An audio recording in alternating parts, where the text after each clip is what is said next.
Shalom, puji nama Tuhan bagi kita semua yang hadir di tempat ini. Kita akan memulai ibadah kita pada saat pagi hari ini. Sebelum kita memulai ibadah, mari kita tundukkan kepala kita berdoa. Kami mengucap syukur Tuhan buat pagi hari ini, buat kasih setiamu dalam setiap kehidupan kami Tuhan. Kami percaya bahwa Tuhan mengasihi kami sehingga saat pagi hari ini Tuhan kami boleh dilayakkan untuk datang memuji menyembah Engkau.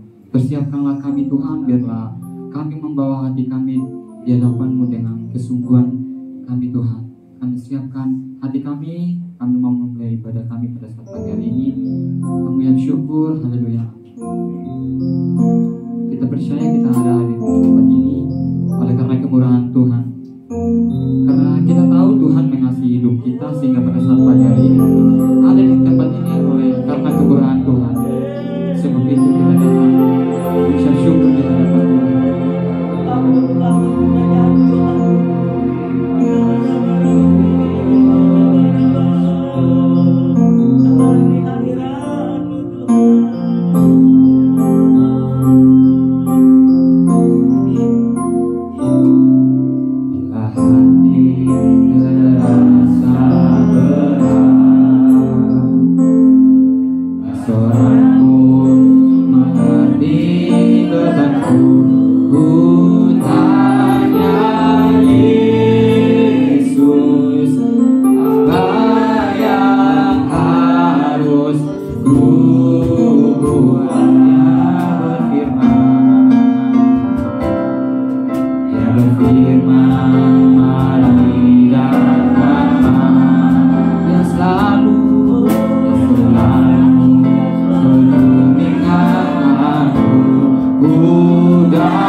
membantu.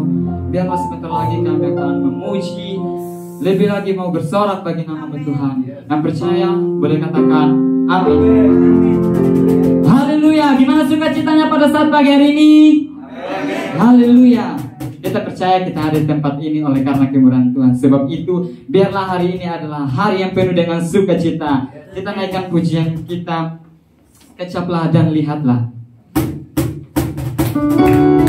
Sebab Allah kita yang layak disembahi.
Betapa dalamnya, betapa dalamnya kasih Tuhan dalam kehidupan kita. Amin. Haleluya. Yang bersuka hari ini kita boleh kata saudara kita katakan Tuhan Yesus baik.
Tiba saatnya kita akan mendengarkan kebenaran firman Tuhan.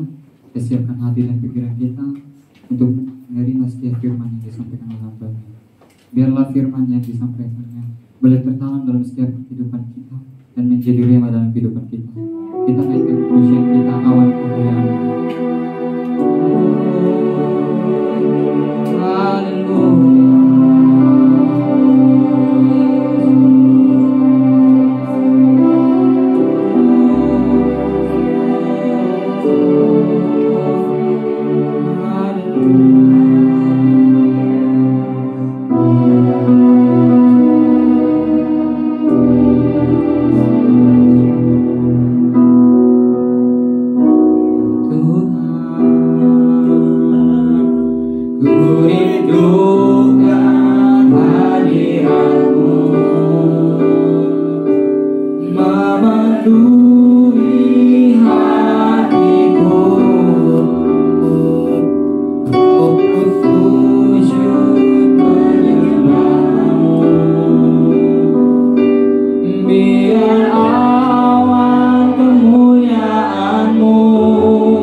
saat awan kemuliaan Tuhan turun di tengah-tengah kami, kami percaya hadirat Tuhan, kuasa Tuhan, dan lawatan Tuhan yang akan terus mengubah hidup kami. Kami rindukan Bapa untuk masuk dalam dimensi penyembahan yang lebih dalam. Sebab kami tahu bahwa hidup kami adalah hidup oleh karena iman, oleh karena penyembahan yang kami mau persembahkan di hadapan. Kami menyadari bahwa Engkau sudah membeli kami dan membayar kami dengan lunas. Dan biarlah tubuh kami, hidup kami boleh kami persembahkan sebagai sebuah penyembahan yang naik di hadirat Tuhan. Bahkan melalui pujian, penyembahan kami, ucapan syukur kami pada minggu pagi ini Tuhan, biarlah penyembahan yang kami naikkan melalui bibir lidah kami boleh naik sampai ke tahta Tuhan. Dan biarlah itu boleh menyenangkan hati Tuhan sendiri. Karena kami tahu, kami menyadari bahwa Tuhan bertahta di atas puji-pujian daripada umat. Terima kasih buat kesempatan yang Tuhan beri. Terima kasih buat kesehatan, buat kebaikan dan anugerah Tuhan yang berlimpah dalam hidup kami hingga dengan saat ini Tuhan. Oleh sebab itu Bapa, sebentar kami akan mendengarkan firman-Mu.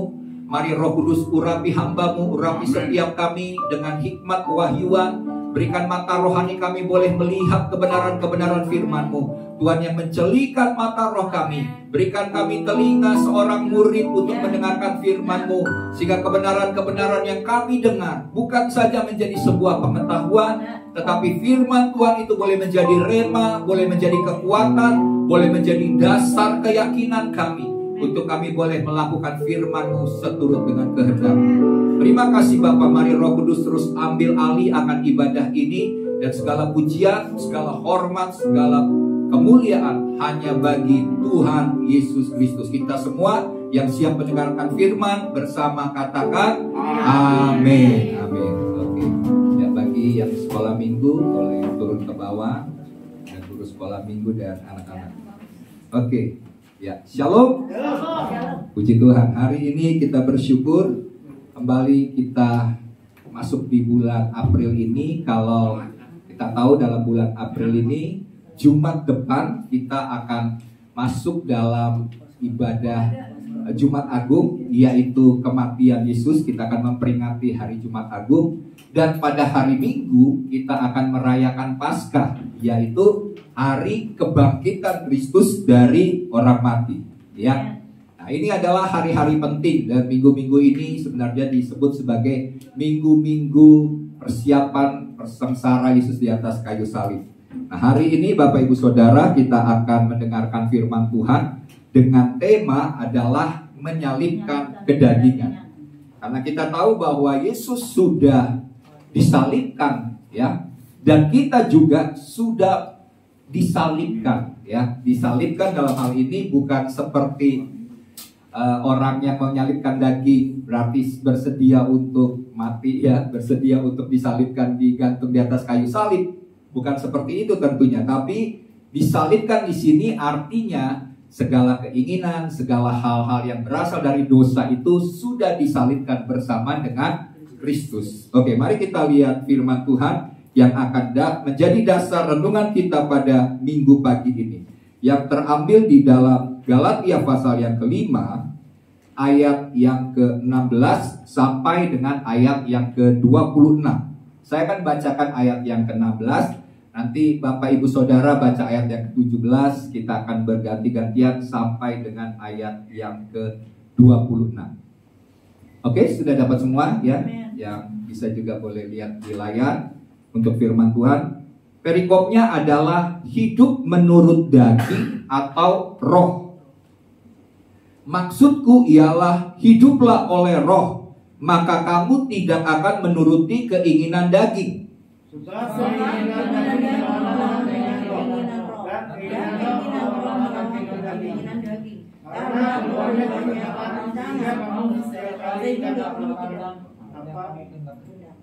Ayat 18. Akan tetapi jikalau kamu memberi dirimu dipimpin oleh roh, maka kamu tidak hidup di bawah hukum Taurat.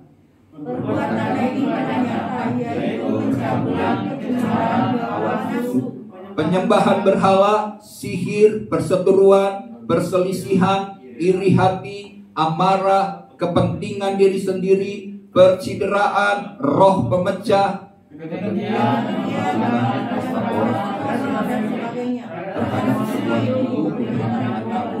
seperti yang orang kubuat dahulu, bahwa barang siapa melakukan hal-hal demikian, ia tidak akan dapat bagian dalam kerajaan Allah. Tetapi buah roh ialah kasih, sukacita, damai sejahtera, kesabaran, kemurahan, kebaikan, kesetiaan, tidak ada hukum yang tentang hal-hal itu.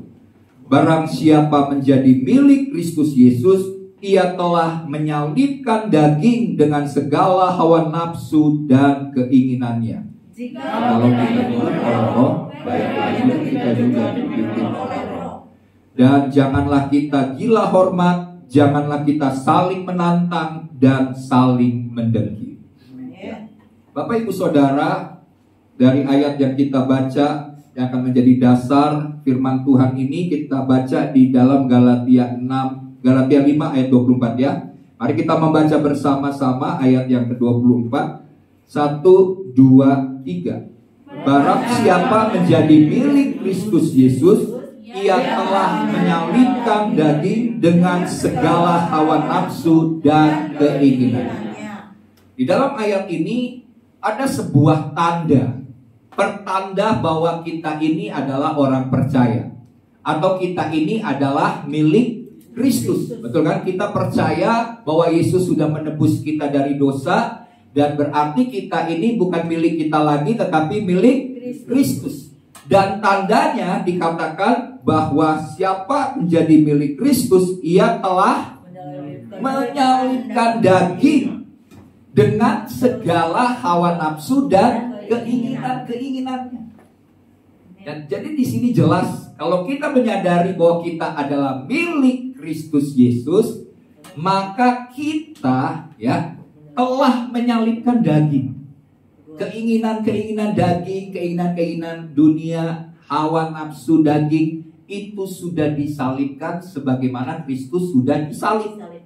Amin. Karena Yesus disalib untuk menebus kita dari semua kecenderungan berdosa dalam hidup kita. Kelemahan-kelemahan kita, ya. Dan kelemahan kita itu mungkin berbeda-beda. Ada kelemahannya mungkin amarah, gampang tersinggung, dengki, dendam, benci, ya kan? Ada yang mungkin suka berkelahi, percideraan, perselisihan. Nah, ada begitu banyak kelemahan-kelemahan atau kecenderungan-kecenderungan berdosa dalam diri kita. Misalnya ada yang kecenderungannya adalah kalau dibully, disakiti, tersinggung, marah, ya. Ada yang misalnya kalau bicara soal orang tua, misalnya, wah, jinggung orang tua saya, wah, jangan main-main ya, misalnya gitu ya. Ini orang tua saya nggak suka nih orang tua saya dihina-hina. Jadi ada begitu banyak kecenderungan-kecenderungan kita yang berbeda-beda, kecenderungan berdosa. Tapi firman Tuhan berkata, Paulus berkata bahwa semua, ya, kalau kita milik Kristus ini, maka segala kedagingan. Kedagingan ini berarti dosa, kehidupan dosa kita yang lama itu, yang sudah ditebus Yesus melalui penyaliban Kristus dan penebusannya, itu sudah harus dibuang. Amin. Jangan ada lagi keinginan-keinginan itu di dalam hidup kita. Nah, kita baca dulu ya.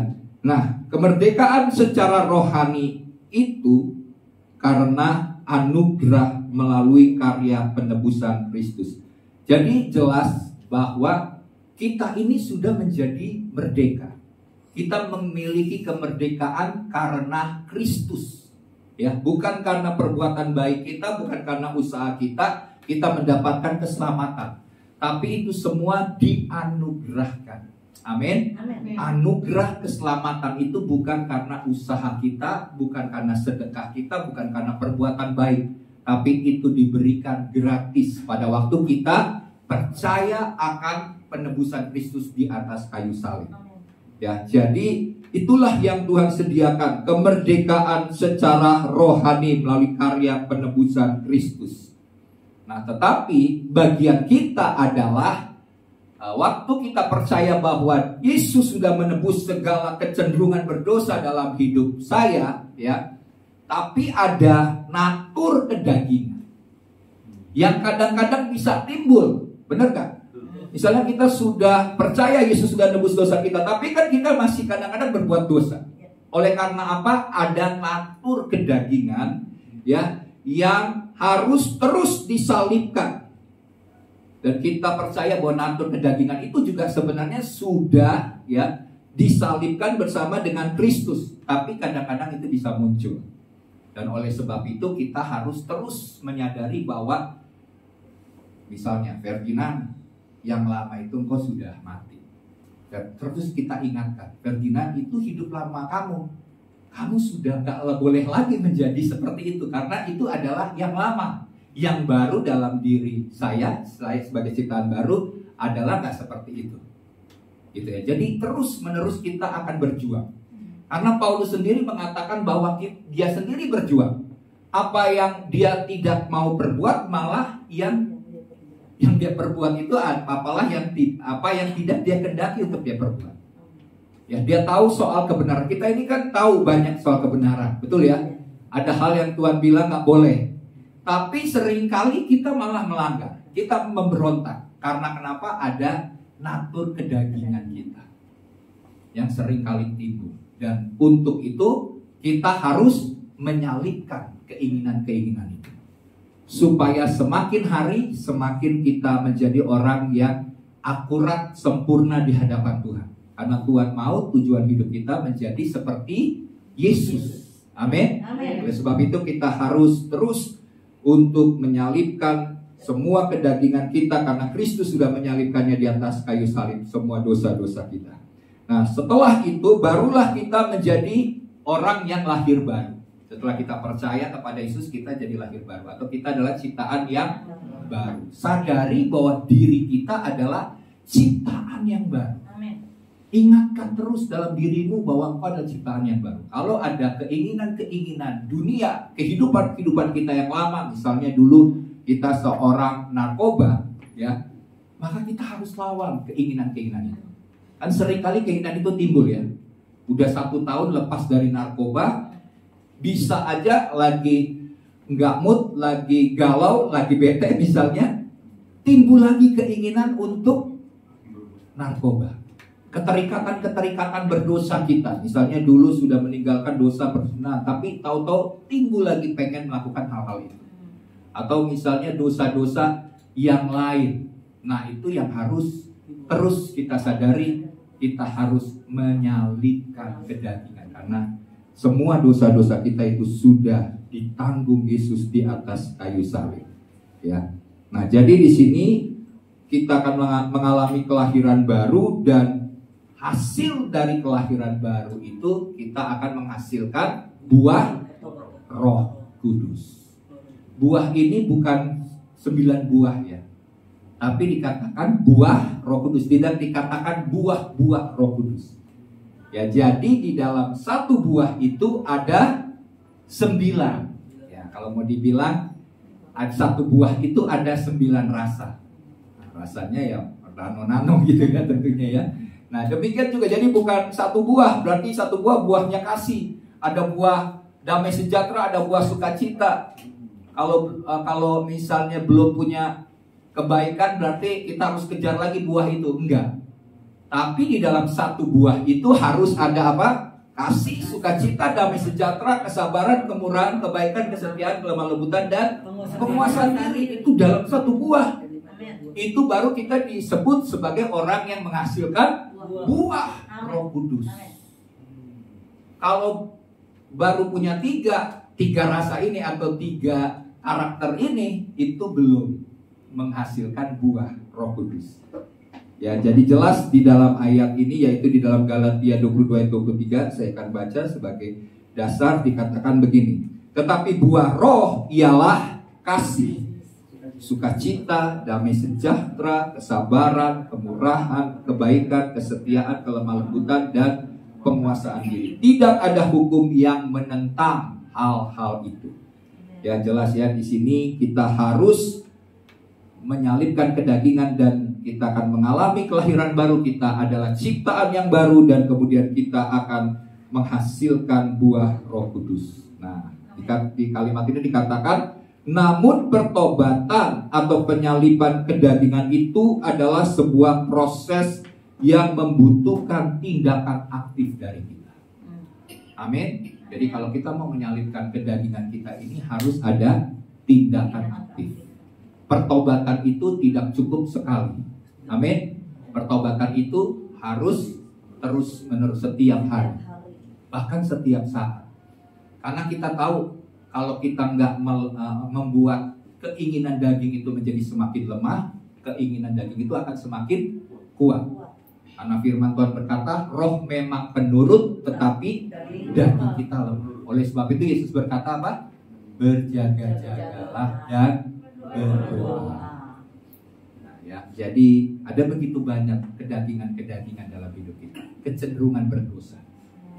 Bagian kita secara aktif menyalibkan dengan hidup dalam pertobatan. Ya, oke, kita akan lanjut. Nah, bagaimana langkah-langkah orang percaya dalam menyalibkan kedagingannya?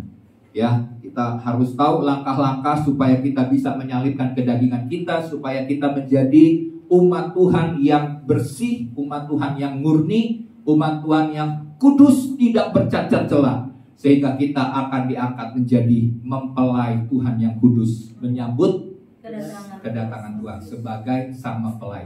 Kita adalah pengantin perempuannya. Kita siap untuk masuk dalam pernikahan anak domba. Ya, karena kita sudah mempersiapkan diri kita untuk hidup di dalam kekudusan dan kebenaran.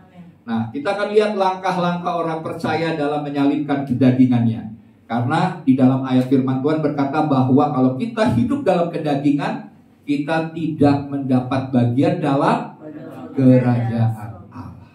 Ya, tidak boleh main-main. Kekristenan kita ini memang murah, maksudnya gratis, keselamatan gratis.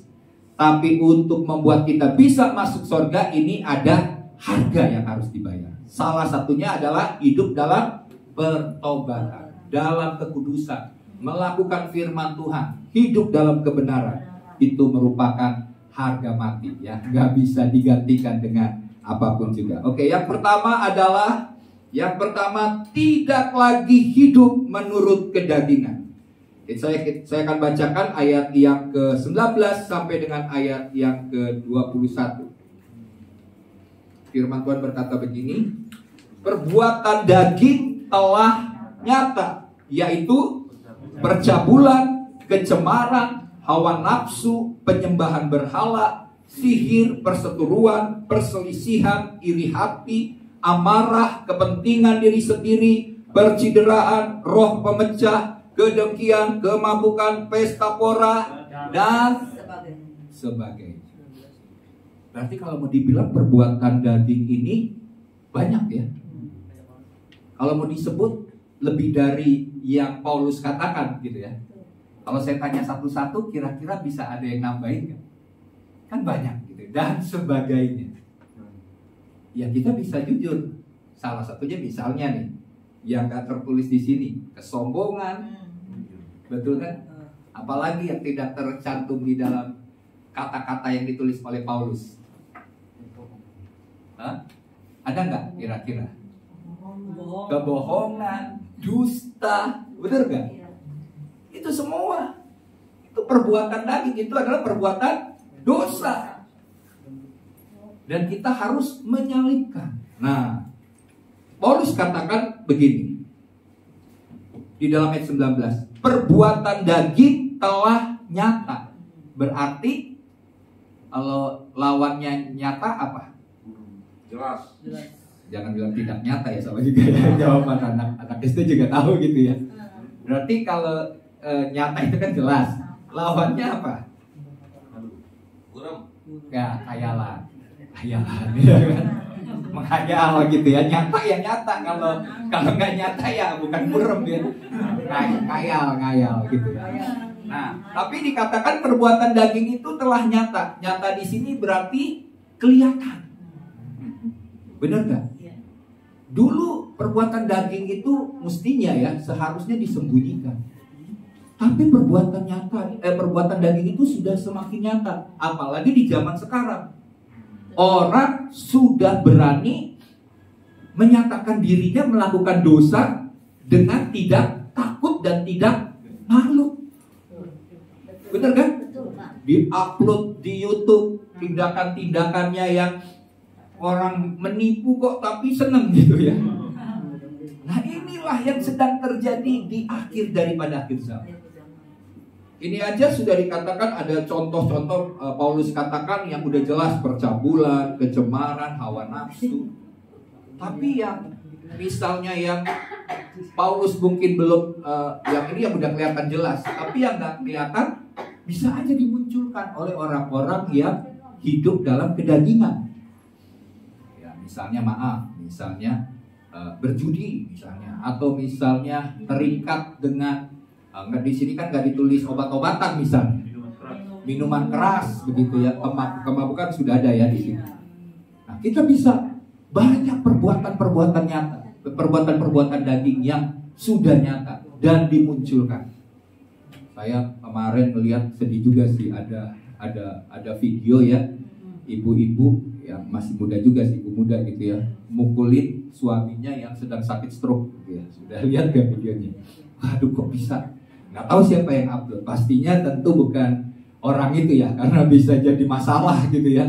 Nggak tahu siapa yang mengupload, tapi kok dia berani videoin gitu ya. Ya nggak tahu, mudah-mudahan bukan dia yang videoin ya, karena dia katakan ini dia begini gini.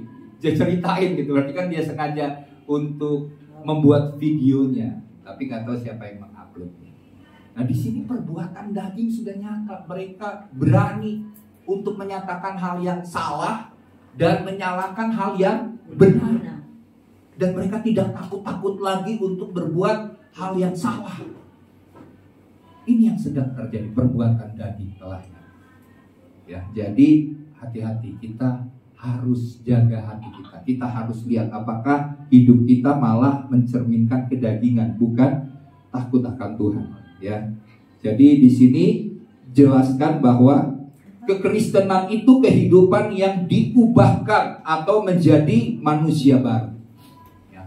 Hidup kekristenan itu adalah hidup dalam pertobatan, menjadi manusia baru. Pola pikir kita yang lama, pola pikir kita yang sudah jatuh dalam dosa itu harus terus diubahkan, harus terus semakin diselaraskan dengan kebenaran firman Tuhan.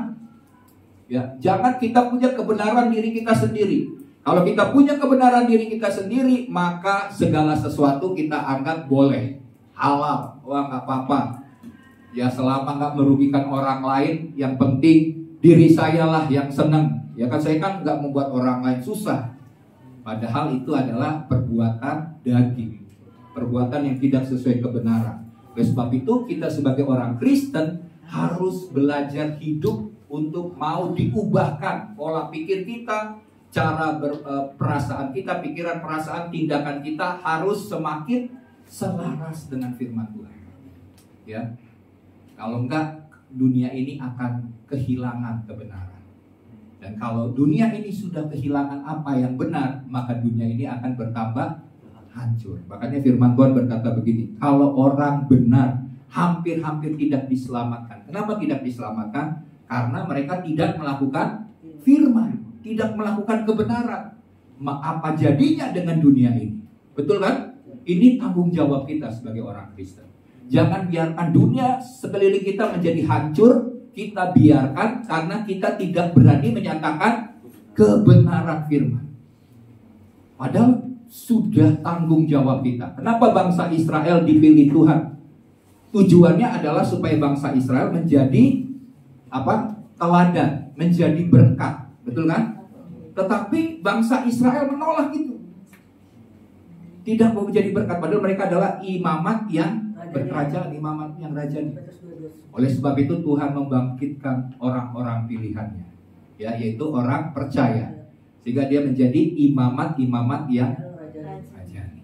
Kita ini imam-imam dan raja-raja di bumi ini. Berarti tugas kita, imam itu tujuannya berdoa membawa umat supaya mendapat belas kasihan Tuhan, menjadi penghubung antara Tuhan dengan lingkungan. Raja gambaran memerintah. Memerintah apa? Menyatakan kebenaran. Ya, menjadi hakim lah. Hakim untuk menyatakan kebenaran. Jangan takut untuk menyatakan kebenaran. Ya, jadi di sini kekristenan itu adalah kehidupan yang diubahkan menjadi manusia baru. Dan Paulus dalam konteks ayat di dalam kitab Galatia ini menyindir perilaku ajaran sesat dan kelompok Yahudi atau Yudaisme yang membanggakan aktivitas keagamaannya tanpa disertai dengan pembaharuan hidup. Mereka adalah orang-orang yang menjadi agamawi. Hanya hati-hati kita yang hidup di zaman sekarang ini jangan juga menjadi orang yang agamawi, orang Kristen. Yaitu apa contohnya? Contohnya kita aktif di gereja, kegiatan-kegiatan pelayanan, kita sibuk, tapi kita tidak mengalami perubahan hidup. Ya, hidup kita tidak menjadi teladan, hidup kita tidak menjadi contoh. Ya, orang di luar, orang keluarga kita bilang ini, wah kamu ini sibuk-sibuk pelayanan, tapi hidupmu tidak, ya biasa-biasa saja, nggak ada perubahan. Tapi kalau kita mengalami perubahan hidup, maka orang akan melihat dampak hidup kita. Ya, jadi yang pertama ini adalah kita harus menjalani hidup dengan perubahan. Ya, Kristen tanpa pertobatan atau Kristen KTP tidak mendapat bagian dalam kerajaan Allah. Ayatnya di dalam 1 Korintus 6, mari kita lihat ayatnya ini ya. 1 Korintus 6 ayat 9 sampai 10. Saya akan bacakan 1 Korintus 6 ayat 9 sampai 10. Atau tidak tahukah kamu bahwa orang-orang yang tidak adil tidak akan mendapat bagian dalam kerajaan Allah. Jadi kita harus bersikap adil. Kalau benar katakan benar, salah katakan salah. Jangan kebalikan ya. Terus dikatakan janganlah sesat. Orang cabul, tahu kan? Percabulan. Terus penyembahan berhala, orang berzina, banci. Nah, banci ini berubah ya gayanya ya. Oke. Orang pemburit, pencuri, orang kikir. Nah, orang pelit ya kan? Orang kikir, pemabuk, suka memfitnah, pemfitnah, ya suka berkata-kata yang tidak benar terhadap orang lain. Dan penipu, suka berdusta, suka berbohong, tidak akan mendapat bagian dalam kerajaan Allah. Nah, jelas firman Tuhan berkata, kalau kita melakukan hal-hal ini, kita tidak akan mendapat bagian dalam kerajaan Allah. Oleh sebab itu yang pertama, kita tidak lagi hidup menurut kedagingan kita. Karena kalau kita tetap hidup dalam kedagingan, kita tidak akan mendapat bagian dalam kerajaan Allah. Jangan pikir, wah saya sudah percaya Yesus, tapi hidup kita bukan mencerminkan kekristenan yang sejati, maka kita tidak akan pernah mendapat bagian dalam kerajaan Allah. Oke, yang kedua, hidup dipimpin roh. Ya, ayat yang ke-25 berkata begini: jikalau kita hidup oleh roh, baiklah hidup kita juga dipimpin oleh roh. Ya, saya akan bacakan dulu. Nah, Paulus menegaskan bahwa orang percaya harus hidup dalam pimpinan roh. Hidup dipimpin roh merupakan satu-satunya cara yang paling efektif untuk menaklukkan sifat kedagingan. Pilihan atas hal-hal tersebut ada di dalam kita. Apakah kita mau hidup menurut kehendak daging atau hidup dipimpin roh? Jadi hidup dipimpin roh ini bicara soal pilihan, bicara soal keputusan kita. Mungkin kita mengalami ketidakadilan, mungkin kita mengalami dijelekan orang, mungkin kita mengalami orang-orang yang berbuat jahat kepada kita. Tapi pilihan kita bagaimana? Apakah kita bereaksi untuk marah, untuk kecewa, dengki, benci, dendam? Atau kita punya reaksi yang sesuai dengan pimpinan roh, yaitu apa? Ya udah biarin, Sekalipun dia berbuat jahat kepada saya tidak mau terpancing amarah saya. Buat apa saya ikut marah? Buat apa saya ikut membalas kejahatan dengan kejahatan? Percuma, dia gak ada gunanya. Berarti kalau kita mau hidup melakukan kehendak Tuhan, kehendak dipimpin oleh Roh, ya kita tidak akan membalas. Itu adalah pilihan. Sebagai ciptaan yang baru, kita punya pilihan-pilihan. Kalau kita karena merasa tersinggung terus kita bilang, saya bales nih orang ini udah keterlaluan. Udah, ya misalnya kan firman Tuhan katakan 77 kali. Ini udah lebih katanya menurut dia gitu ya. Ini kan 70 kali 7 bisa dihitung misalnya ya. Padahal maksud Tuhan kan tanpa batas, tanpa limit gitu ya. Tapi kita bilang ini udah di luar batas saya. Ukurannya saya, bukan ukurannya Tuhan ya. Kalau Tuhan kan nggak tanpa batas, saya balas dia. Nggak bisa ya. Kita percuma karena kita juga ikutan kayak orang itu ya. Kalau misalnya maaf nih, ya kan, ada misalnya kita lagi lewat di jalan ketemu orang gila, ya kan. Terus orang gila itu maki-maki kita, wah kamu, wah dia maki, namanya orang gila kan. Saya pernah lewat tuh orang gila, kalau ini maki, ada orang gila yang mungkin stresnya karena pengalaman hidup sebelumnya dia itu dikecewakan oleh suaminya, ibu-ibu ya. Jadi setiap kali melihat cowok maki-maki, ya kan? Maki-maki siapa aja. Jadi saya kalau lewat, wah ini masih kena maki-maki. Nah, terus kalau saya balas, saya belum maki-maki dia juga kan. Saya nggak ada bedanya kayak orang gila juga gitu. Sama gitu ya.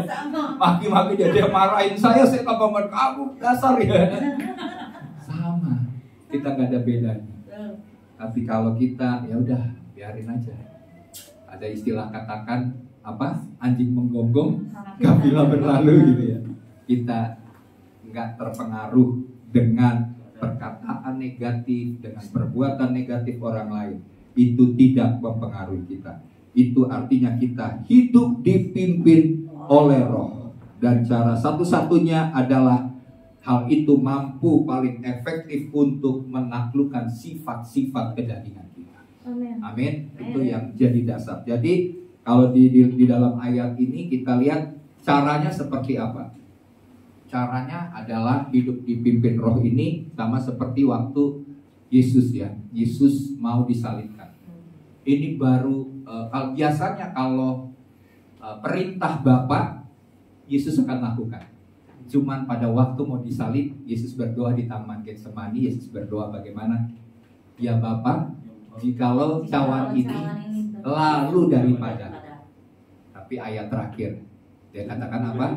Tetapi bukan kehendakku yang jadi, melainkan kehendakmu yang jadi. Disinilah Yesus mau terus belajar ya. Dia menjadi teladan bagi setiap kita. Kita juga harus belajar. Tuhan, sebenarnya saya sudah marah, saya sudah kecewa dengan peristiwa, situasi, keadaan, kondisi orang atau sekeliling saya yang telah menyakiti saya. Tapi saya mau lakukan kehendak Tuhan. Amen. Hidup dipimpin oleh Roh Kudus. Nah, di sini hal yang penting, hidup dipimpin oleh Roh. Ya, ada hal contohnya begini. Hal yang paling mudah, praktis, cara praktis yang paling sederhana adalah kita berdoa. Amin. Karena Yesus berkata, Roh memang penurut, tapi daging lemah. Berarti kita harus berdoa. Berjaga-jagalah dan berdoalah. Yesus berkata kepada 3 orang murid ini orang-orang pilihan. Waktu Yesus mau berdoa, dan 3 orang ini senantiasa diajak Yesus kalau ada situasi-situasi yang penting, di mana Yesus mengajak mereka. Waktu ada orang yang sakit ya, Yesus mengajak 3 orang ini untuk berdoa. Demikian juga waktu di Taman Getsemani, Yesus mengajak 3 orang ini, karena orang ini adalah orang-orang pilihan Tuhan. Tapi mereka pada saat Yesus sedang mau disalibkan beberapa jam kemudian, apa yang dilakukan oleh mereka? Mereka tidur. Tidur. Padahal Tuhan bilang, tidak sanggupkah kamu berjaga-jaga berapa? 1 jam dengan aku. Tapi Yesus tahu, Roh memang penurut, tetapi daging lemah. Sebab itu, jangan sampai kita kehilangan hubungan pribadi, keintiman dengan Tuhan. Melalui apa? doa.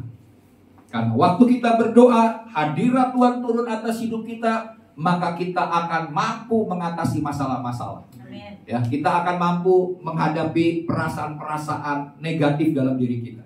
Waktu kita berdoa, kita menyerahkan, kita jujur kepada Tuhan, maka Tuhan, Roh Kudus akan menolong, memampukan kita mengatasi akan pengaruh-pengaruh negatif di sekeliling kita. Kita harus jadi umat yang lebih daripada pemenang. Dan oleh sebab itu, waktu kita mau dipimpin Roh, maka kita harus jujur berkata bahwa semuanya itu karena anugerah, kekuatan dari Tuhan. Ya, kita nggak bisa bilang begini, wah saya ini orangnya sabar. Ya, orang lain nggak terlalu sabar, tapi saya ini seorang penyabar. Ya, itu semua bukan karena kehebatan kita. Amin. Tapi siapa yang mengerjakan sehingga kita bisa jadi sabar? Roh Tuhan, Roh Kudus dalam diri kita yang membuat kita bisa sabar. Amin. Jadi nggak ada dalam diri kita pun sesuatu hal yang baik. Benar? Yesus sendiri waktu dikatakan guru yang baik, ya ada orang kaya berkata guru yang baik, tapi Yesus berkata, siapa yang mengatakan bahwa aku ini baik? Manusia, sisi manusianya adalah baik. Di dalam diri kita ada kecenderungan berdosa. Jadi tidak ada yang baik dalam diri manusia. Tapi yang membuat kita bisa melakukan kebaikan, yang membuat kita bisa mengasihi, yang membuat kita bisa berbelas kasihan kepada orang, itu semua pekerjaan dari Roh Kudus dalam diri kita. Amin. Jadi untuk mengatasi kedagingan, bagian kita adalah memberi diri. Ya, Alkitab dengan jelas katakan apa? Firman Tuhan ini jelas ya. Mari saya akan bacakan ini sebagai pemahaman supaya jadi dasar keyakinan yang kokoh, yang kuat dalam diri kita ya. Oh salah, ayatnya belum saya ubah. Coba di Galatia 5 tadi dikatakan begini. Ayat 18. Akan tetapi jikalau kamu apa? Memberi dirimu dipimpin oleh Roh, maka kamu tidak hidup di bawah hukum Taurat. Berarti apa? Memberi diri, menyerahkan hidup kepada Roh Kudus supaya Roh Kudus memenuhi, Roh Kudus memimpin. Jadi sebenarnya hidup kita ini bukan sekedar menerima ya. Maksudnya kita kan seringkali kalau beribadah ini ya memang tujuannya supaya diberkati, nggak salah sih. Nanti pas selesai ibadah kan ada doa berkat. Saya percaya kita semua pasti diberkati Tuhan. Tapi sebelum kita diberkati Tuhan, apa yang kita bawa di hadapan Tuhan? Karena firman Tuhan berkata, jangan datang kepadaku dengan tangan hampa. Jadi ada sesuatu yang dipersembahkan. Kita bawa korban, persembahan, uang misalnya, kolekte. Tapi yang lebih penting adalah memberi apa? Hidupmu, diri, ya, hidupmu, hatimu, tubuhmu sebagai persembahan yang hidup, kudus, berkenan. Itu adalah ibadah yang sejati. Jadi waktu kita beribadah, ingat ini adalah sebuah korban. Ya, mezbah itu bicara korban yang dipersembahkan. Siapa yang dipersembahkan? Kita. Jangan cuma sekedar saya mau datang ke ibadah, kira-kira pendeta yang khotbah bagus gak ya? Khotbahnya asik gak ya? Keren gak ya? Bukan. Atau kita bilang, wah puji-pujiannya ngangkat gak ya? Masuk hadirat Tuhan gak ya? Kita menilai, enggak. Atau kita bilang, saya pokoknya mau ke gereja setiap hari Minggu, karena kalau gak ke gereja kayaknya ada yang hilang, nanti saya gak diberkati selama minggu-minggu ke depan. Bukan itu tujuan utamanya. Tapi waktu kita beribadah, kita pasti dapat berkat itu semua, tapi awalnya adalah memberi diri. Mulai dengan menyembah itu memberi diri. Tuhan, ini hatiku, ini hidupku, ini seluruhnya Tuhan aku persembahkan di atas mezbah. Biar itu menjadi dupa yang menyenangkan hati Tuhan. Itu baru hadirat Tuhan turun. Kalau ada kesepakatan seperti dalam gereja Tuhan, kita memberi diri menjadi persembahan, maka dupa itu naik sampai ke tahta Tuhan dan menyenangkan hati Tuhan. Oke ya. Jadi yang kedua, hidup dipimpin oleh Roh. Yang ketiga adalah hidup menghasilkan buah Roh Kudus. Oke, mari kita lihat firman-Nya di dalam Galatia 5 ayat 22 sampai 23. Tetapi buah roh ialah kasih, sukacita, damai sejahtera, kesabaran, kemurahan, kebaikan, kesetiaan, kelemah lembutan, penguasaan diri. Tidak ada hukum yang menentang hal-hal itu. Jadi dikatakan kita punya pilihan. Keinginan daging atau keinginan roh. Kalau kita mengikuti keinginan daging, maka kita akan berbuat perbuatan daging. Tapi kalau kita mengikuti keinginan roh, maka kita akan menghasilkan buah roh. Coba lihat. Sebenarnya ini kalau kita teliti, ya, kita misalnya memperhatikan, kan kalau kita hidup dalam keinginan daging, kita akan menghasilkan perbuatan daging. Mestinya kalau kita misalnya bahasa yang sederhana, waktu kita mengikuti keinginan roh, maka kita memiliki perbuatan roh, gitu ya. Mungkin kita akan sebut ini keinginan daging, perbuatan daging. Ini keinginan roh, mestinya perbuatan roh.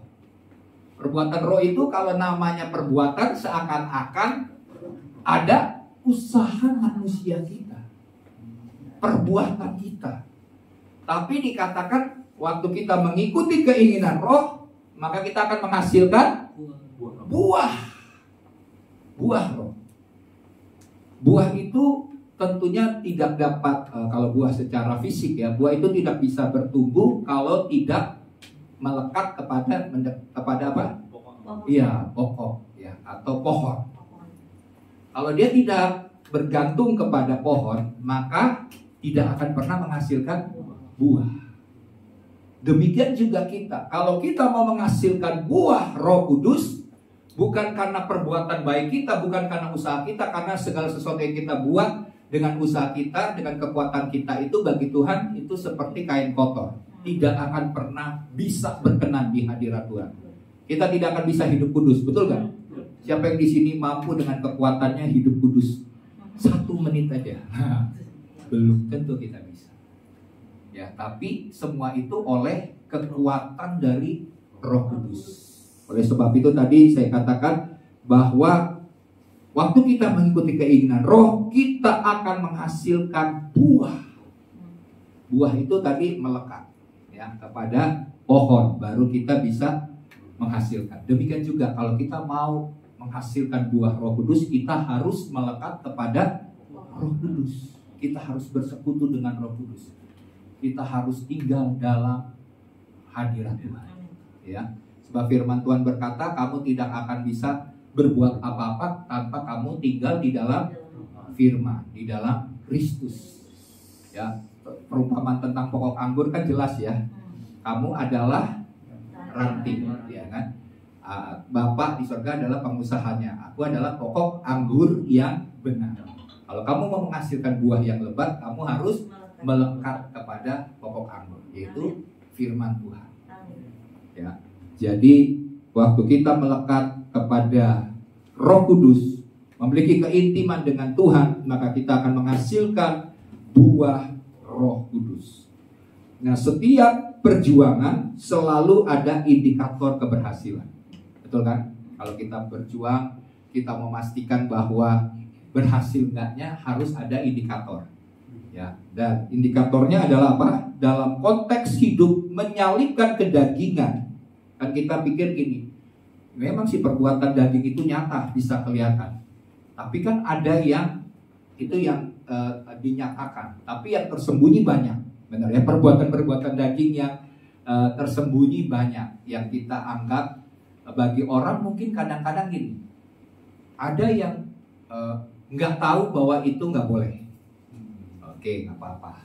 Tapi ada yang tahu itu nggak boleh, setelah ketahuan baru ngaku. Ya kan? Itu banyak. Nah, yang ketiga adalah sudah tahu nggak benar, ya, sudah tahu nggak benar, ketahuan tetap merasa benar. Wah, itu udah parah tingkatnya ya. Udah parah karena kenapa? Nggak merasa bahwa itu hal yang salah yang dibuat. Nah, Itu harus kita jangan jadi bagian yang seperti itu. Nah, jadi di sini indikator keberhasilan adalah dalam konteks hidup menyalibkan kedagingan, indikator keberhasilannya adalah menghasilkan buah roh. Roh Kudus itu memberikan dua hal. Yang pertama karunia, terus yang kedua adalah buah. Tapi indikator bahwa kita sudah berhasil menyalibkan kedagingan kita adalah bukan karunia, tapi adalah buah. Banyak orang tertipu dengan karunia roh, sehingga kita bilang wah dia udah hebat, dia udah dewasa rohani, dia sudah takut akan Tuhan berdasarkan penilaian akan karunianya. Dia dipakai Tuhan loh, ya kan? Kalau nggak dipakai Tuhan, ya kan? Bagaimana dia bisa berkenan di hadapan Tuhan? Enggak. Kadang-kadang karunia itu berbeda dengan buah. Tapi yang Tuhan cari keberhasilan di dalam menyalibkan daging bukan karunianya yang hebat. Karunia itu diberikan oleh Tuhan cuma-cuma, betul kan? Ya. Ada yang dipakai Tuhan luar biasa. Tapi indikatornya bukan karunia roh, tapi buah roh. Karena buah roh itu menentukan apakah kita mendapat bagian dalam kerajaan Allah atau tidak. Karunia bukan menjadi bagian bahwa kita diterima dalam kerajaan Allah. Bahkan ada yang berkata firman Tuhan pada hari-hari terakhir, ya kan? Banyak orang akan berkata, Tuhan, bukankah aku telah bernubuat demi namamu, telah mengusir setan demi namamu, telah mengadakan tanda-tanda ajaib demi namamu. Tapi Yesus berkata, aku harus berterus terang kepadamu, aku tidak mengenal kamu sekalian pembuat kejahatan. Karena kenapa? Buahnya. Makanya Alkitab katakan dari buahnya lah kamu akan mengenal pohonnya. Jadi indikatornya adalah buah. Kalau nggak menghasilkan buah, mau pelayanan hebat seperti apapun, kita jangan mudah percaya. Ya, jangan mudah tertipu. Harus lihat buah. Kalau keluarganya hancur-hancuran tapi merasa pelayanannya hebat, wah ini bahaya. Ya, jangan itu jadi fokus. Fokusnya kita lihat adalah buah. Kita sudah melekat gak dengan Roh Kudus? Kalau melekat, seharusnya buah roh itu nampak.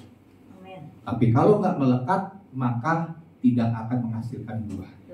Oke ya, ini jelas firman Tuhan. Jadi target dari karya Roh Kudus adalah keserupaan dengan gambar Kristus. Amin. Jangan mengejar hal yang lain. Jangan mengejar sekedar wah kalau saya diberkati berarti saya diperkenan Tuhan. Saya kaya berarti kita diperkenan Tuhan. Betul. Memang, tapi bukan jadi indikator bahwa kita sudah menyalibkan kedagingan kita. Dan menyalibkan kedagingan kita itu penting supaya kita akan harus semakin serupa dengan Kristus. Karena ada area-area dalam diri kita, saya coba ulangi lagi, yang merupakan kelemahan-kelemahan dalam diri kita, kadang-kadang Tuhan perlu bongkar. Ya, kadang-kadang itu muncul. Karena Tuhan menyatakan bahwa itu adalah area yang belum akurat dalam diri kita, yang harus disempurnakan, yang harus diubah oleh Tuhan. Dan kita harus jujur terbuka, ya Tuhan, kenapa saya suka tersinggung? Berarti dalam diri saya ada sikap tidak bisa menerima diri saya. Nah, seperti itu. Itu harus diubah supaya semakin selaras dengan firman Tuhan. Oke ya. Nah, terus ya, target dari karya Roh Kudus itu punya target dalam hidup kita. Keserupaan dengan gambar Kristus. Karena 9 buah itu merupakan cerminan dari karakter Kristus. Penting. Jangan anggap ini sekedar udahlah. Ada bahkan saya dengar ada beberapa, saya sedih. Gak penting buah. Waduh, bahaya. Ini kita mengejar apa? Karunia kah? Pelayanan hebat kah? Pelayanan supranatural kah? Bukan itu. Yang penting adalah keserupaan dengan Kristus. Kalau kita mengejar hal yang ini, bagian pelayanan, bagian dipakai Tuhan luar biasa itu mengikuti. Tapi tujuan, target Roh Kudus adalah keserupaan dengan Kristus, cerminan dari karakter Kristus. Nah, walau buah roh hasil karya Roh Kudus namun respon keterbukaan kita untuk dipimpin Roh Kudus juga menentukan. Amin. Respon kita, reaksi kita itu menentukan untuk Roh Kudus bisa bekerja, karena Roh Kudus adalah pribadi yang lembut. Kalau kita tolak, dia bisa didukakan. Dia tidak pernah memaksa. Kalau kita mau dipimpin Roh Kudus, dia akan memimpin. Tapi kalau kita menolak, kita mendukakan. Kalau terus-terus kita menolak, maka kita akan sampai kepada level apa habis mendukakan? Roh Kudus. Menghujat Roh Kudus. Jadi kalau bicara soal menghujat Roh Kudus itu bukan karena misalnya ada yang berbahasa roh, terus dia bilang itu bahasa apa sih kok? Gak bener, ya bukan. Terus, oh kamu jangan gitu, aku udah menghujat Roh Kudus. Bukan itu ya. Tapi menghujat Roh Kudus itu artinya level ya, sebuah tingkatan di mana kita sudah tidak bisa lagi diampuni dosa kita. Karena dosa menghujat Roh Kudus sudah gak diampuni. Berarti level di mana Roh Kudus terus mengajar, Roh Kudus terus mengingatkan kebenaran, tapi kita tolak.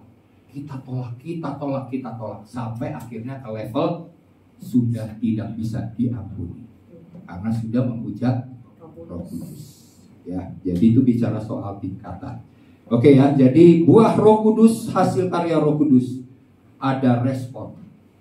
Kita terbuka, Tuhan pimpin aku beri diriku bagi pekerjaan Roh Kudus. Mari kita bangkit berdiri. Haleluya. Haleluya. Mari kita terbuka di hadapan Tuhan. Bapa, firman-Mu telah Engkau sampaikan, kebenaran-Mu telah Engkau sampaikan, supaya menjelang kami merayakan kematian dan kebangkitan Kristus, ada bagian yang Engkau inginkan untuk kami selesaikan, Tuhan. Ini adalah bagian kami. Engkau sudah sempurna menebus kami di atas kayu salib. Tapi kami harus berjuang dengan keinginan-keinginan daging kami yang kadang-kala timbul, Tuhan, yang mencoba untuk bangkit dari kehidupan kami. Tetapi mulai hari ini kami sudah memiliki kunci untuk kami dapat menyalibkan kedagingan kami. Kami tidak mau lagi hidup di dalam kedagingan, Tuhan. Dan kami butuh Engkau Roh Kudus untuk memampukan kami, memberikan kami kehidupan, memberikan kami kekuatan untuk mengatasi kedagingan kami, untuk mengatasi kecenderungan berdosa, kelemahan hidup kami dari manusia lama kami, Tuhan. Sebab kami menyadari kami adalah ciptaan yang baru, yang lama sudah berlalu dan yang baru sudah datang. Oleh sebab itu Bapa, kami butuh Engkau. Tuhan, kami mau memberi diri kami untuk dipimpin dan dituntun oleh Roh Kudus, supaya hidup kami boleh menghasilkan buah Roh Kudus dan hidup kami boleh menyenangkan hati Tuhan. Oleh sebab itu Bapa, kami mau mengejar hal-hal yang benar, hal-hal yang menjadi tujuan, karya, target daripada Roh Kudus dalam hidup kami, yaitu keserupaan dengan Kristus. Tolong kami Tuhan. Kami mau hidup berkenan di hadirat Tuhan. Kami mau menjadi mempelai-mempelai yang kudus, yang siap menyambut kedatangan Tuhan. Mari persiapkan kami sebagai jemaat Tuhan untuk hidup benar, hidup kudus, hidup tidak bercacat celah di hadapan Tuhan. Menyalibkan segala kedagingan kami, segala hawa nafsunya dan keinginan-keinginannya Tuhan. Kami mau serahkan ke dalam tangan Tuhan. Mungkin setiap kita memiliki kecenderungan berdosa. Mari setiap kita mungkin 1 menit berdiam diri di hadapan Tuhan. Jika Roh Kudus mengingatkan engkau akan kecenderungan berdosa dalam hidup, masalah dalam hati yang harus diselesaikan di hadapan Tuhan, ini adalah waktu yang kudus. Ini adalah momen di mana Tuhan hadir. Tuhan tahu kelemahan. Engkau tidak bisa mengatasi hal itu. Ada keterikatan dosa yang membuat engkau bisa terpisah dari Tuhan. Karena dosa itu bukan tangan Tuhan kurang panjang, tetapi dosalah yang memisahkan kita dari Tuhan. Dan jika engkau hadir saat ini, baik yang beribadah secara offline maupun yang menyaksikan secara online, bukan perkara kebetulan. Jika engkau memiliki kecenderungan berdosa dalam hidup, keterikatan oleh karena dosa yang seringkali engkau alami, engkau jalani, dan engkau sulit untuk mengatasi, biarlah hari ini engkau jujur, engkau terbuka di hadirat Tuhan. Dia mau menolong, Dia mau melepaskan, Tuhan mau membebaskan, Tuhan mau memberikan kemerdekaan di dalam hidup. Karena kemerdekaan di dalam Kristuslah yang menjadi bagian bagi setiap kita. Mari jemaat Tuhan, jika sudah ada, mari bawa di hadirat Tuhan. Bapak, hamba sepakat berdoa Tuhan. Hamba sepakat berdoa bagi setiap doa-doa daripada umat Tuhan yang naik di hadirat Tuhan. Sebagai imammu Tuhan, hamba berdoa di dalam nama Tuhan Yesus Kristus. Roh Kudus, Engkau yang menolong setiap umat Tuhan yang sedang bergumul dengan masalah kecenderungan berdosa, keterikatan oleh karena dosa dalam hidup mereka Tuhan.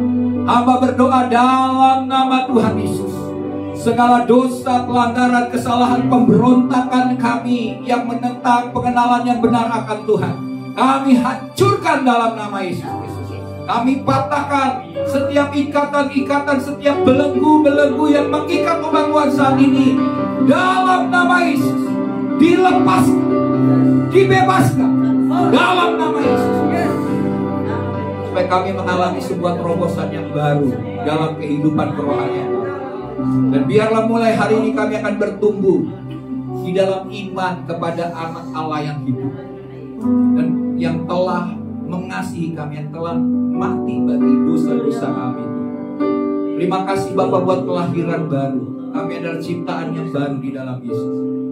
Dan biarlah Roh Kudus yang akan terus memimpin setiap kami melakukan bagian, melakukan kehendak Tuhan dalam hidup kami. Terima kasih Bapa, Roh-Mu yang tanpa batas yang akan bekerja bagi setiap umat Tuhan.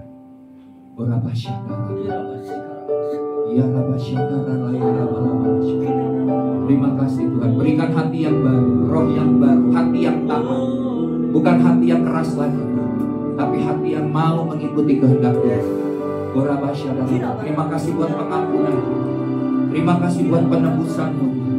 Terima kasih Tuhan, Bapa melihat banyak pelepasan ikatan-ikatan semua yang dilepaskan saat ini dalam nama Yesus. Terima kasih. Mari kita bersyukur kepada Tuhan.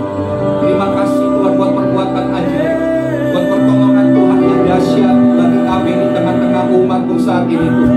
Ada begitu banyak kemerdekaan, ada begitu banyak pelepasan, ada begitu banyak penyediaan Tuhan yang dahsyat bagi umat Tuhan. Oh Bapa, bagi Tuhan biar terobosan semakin terjadi dalam hidup kami Tuhan. Keluarga kami diubah, hidup kami diubahkan. Pola pikir kami yang lama diubahkan, pola pikir yang baru di dalam Tuhan. Dalam nama Yesus, terima kasih.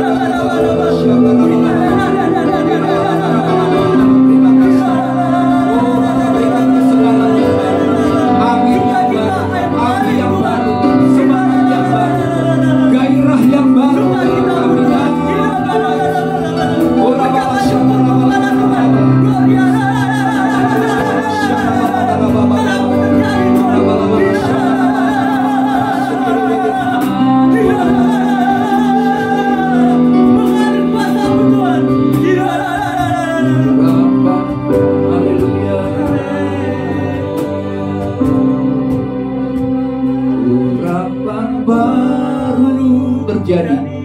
terjadi di tempat ini. Allah hancurkan setiap belenggu dosa, sorak kemenangan terdengar di tempat ini. Di sini ada urapan baru.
ada, di sini ada urapan baru. Di sini ada urapan yang baru, Tuhan. Di sini ada urapan baru. Terima kasih Bapak. Biar urapan itu yang akan mengajar kami akan segala kebenaran, akan firman-Mu Tuhan. Biar urapan Allah yang menghancurkan setiap kuk perhambaan oleh karena dosa-dosa kami dihancurkan dengan urapan Tuhan dalam nama Tuhan Yesus Kristus, sehingga hidup kami akan menjadi baru, hidup kami akan terus bertumbuh di dalam pengenalan akan Tuhan. Terjadilah Tuhan, Roh-Mu, hamba yang terbatas, tapi Roh-Mu yang tanpa batas akan terus bekerja bagi umat Tuhan. Terpujilah nama Tuhan Yesus. Dalam nama Yesus kami berdoa dan mengucap syukur. Haleluya. Amin. Silakan duduk Bapak Ibu Saudara. Terima kasih buat hambanya, buat kebenaran firman-Nya. Tuhan Yesus memberkati. Kita akan memberikan persembahan. Biarlah Bapak, Ibu, dan Saudara memberikan persembahan dengan sukacita. Kita naikkan pujian kita. Tiada berkesudahan.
Kita akan mendengarkan pengumuman.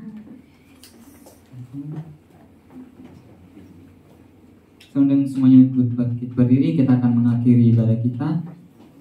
Kita naikkan pujian kita kiranya Tuhan.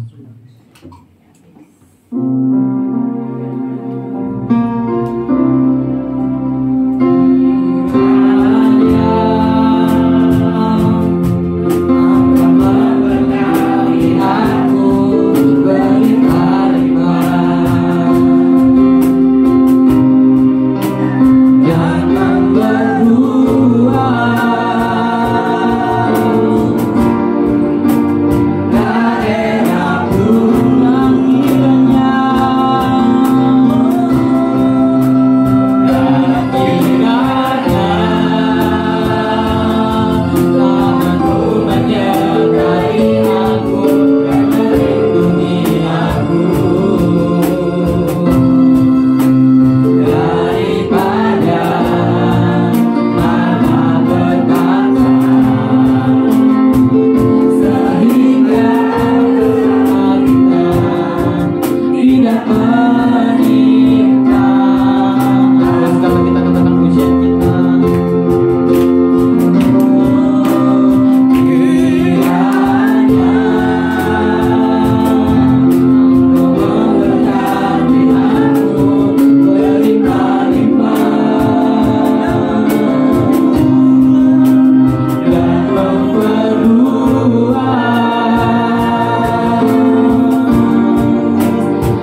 percaya Tuhan, sebagaimana Yabes berdoa untuk pemulihan kehidupannya Tuhan, sebagai orang yang sakit, demikian juga kami percaya Engkau rindu untuk memulihkan hidup kami, menyembuhkan segala sakit penyakit kami, memulihkan hidup kami sehingga gambar diri Tuhan semakin nyata atas hidup kami. Oleh sebab itu Bapa, kami menyerahkan seluruh hidup kami, segala masalah-masalah sakit, baik itu masalah dalam tubuh, jiwa kami Tuhan, masalah emosional, masalah mental Tuhan. Tuhan sembuhkan Tuhan, sebab bukan saja perkara sakit secara fisik, tapi secara mental, emosional Tuhan. Engkau sembuhkan, Engkau pulihkan dalam kehidupan kami Tuhan. Bapak, kami percaya Engkau menyembuhkan kami secara sempurna, utuh Tuhan. Dan kami mau mengalami pengalaman-pengalaman yang semakin dahsyat bersama dengan Tuhan. Terima kasih Bapak, hamba berdoa biar seluruh jemaat Tuhan boleh mengalami terobosan, hidupnya boleh diberkati Tuhan, boleh mengalami pengalaman-pengalaman yang semakin dekat, intim dengan Roh Kudus melalui kebenaran yang kami dengar hari ini. Kami juga berdoa bagi pemerintah bangsa kami yang kami ada di dalamnya Tuhan. Kami mengasihi pemerintah kami, mengasihi bangsa kami. Kami berdoa Tuhan, biar Tuhan terus memberikan para pemimpin bangsa kami, mulai presiden, wakil presiden, staf menteri, seluruh jajaran pemerintahan dari tingkat pusat sampai dengan tingkat daerah. Tuhan berikan kepada setiap pemimpin bangsa kami roh takut akan Tuhan, sehingga kebenaran, keadilan boleh ditegakkan di atas bangsa ini. Tuhan jauhkan Tuhan dari semua rancangan-rancangan jahat daripada iblis Tuhan. Tuhan melindungi akan pemimpin-pemimpin bangsa kami. Dijauhkan Tuhan dari perpecahan, dijauhkan Tuhan dari kekacauan Tuhan.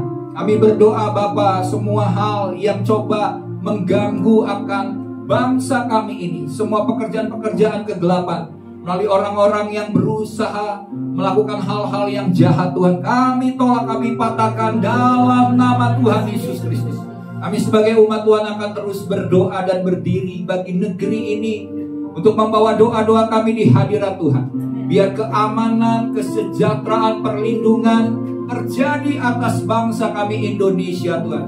Kami menyerahkan bangsa kami, biar pertobatan jiwa-jiwa terjadi, penuaian jiwa-jiwa terjadi atas bangsa ini Tuhan. Kau bangkitkan gereja Tuhan, bangkitkan pendoa-pendoa untuk senantiasa berdoa bersyafaat bagi bangsa ini. Dan kami akan melihat Tuhan, kemajuan, pemulihan, kesejahteraan, berkat Tuhan, takut akan Tuhan dan pengenangan akan Tuhan datang atas negeri ini. Terima kasih Bapak, sampai setiap lutut bertelut, setiap lidah mengaku bahwa Yesus Kristus adalah Tuhan dan Juru Selamat. Sehingga kami akan melihat Bapak, bahwa bangsa ini menjadi bangsa yang diberkati oleh Tuhan. Terima kasih, berkati TNI dan Polri untuk menegakkan keamanan negeri ini Tuhan. Tuhan berikan kekuatan Tuhan, sehingga bangsa ini senantiasa boleh diluputkan dari semua hal yang sedang terjadi. Bahkan situasi-situasi bangsa-bangsa di mana peperangan, sakit penyakit, bencana, bahkan bencana kelaparan, masalah ekonomi Tuhan. Kami berdoa biar bangsa ini diluputkan dari semua bencana-bencana. Oleh karena Tuhan mendengar doa-doa daripada umat Tuhan, mendengar doa-doa kami Tuhan. Sebab kami percaya doa kami sebagai orang-orang benar, besar kuasanya. Terima kasih Bapak. Terima kasih Bapak, kami menyerahkan juga seluruh kehidupan kami sebagai jemaat Tuhan.